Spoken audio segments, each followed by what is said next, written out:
নমস্কার বন্ধুরা, আপনারা সবাই ভালো আছেন? তো আজকে একটা ডিম দিয়ে আলু দিয়ে একটা ভাজা সবজি বানাইলাম। এটা আপনারা স্কুলে টিফিনও বাচ্চাদের দিতে পারবা, রুটির সঙ্গেও খাইতে পারবা। এটা গাজর দিয়েও বানাইতে পারবা।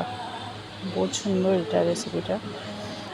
আমি আলু দিয়ে বানাইছি আজকে, গাজর আমরা করো নাই, এটা লাগে ধনিয়া পাতা ফার্স্টে দিয়া এরপর বানাইলাম একটা মাছের চচ্চড়া।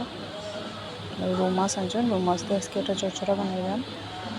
এটার মধ্যে শস্য দিছি না, আমি খালি পেঁয়াজ, রসুন, আদা, কাঁচামরিচ, টমেটো পেস্ট এটা আমি বাটিয়ে দিলাম, দিয়ে এটা বানাইছি। আপনারা সবাই আমার ভিডিও যদি ভালো লাগে তো একটু লাইক কমেন্ট শেয়ার করিও, আর যদি কোনো ভুল ত্রুটি হয় তো একটু ক্ষমা করিও। মাছ দিয়া এটা বানাইলাম,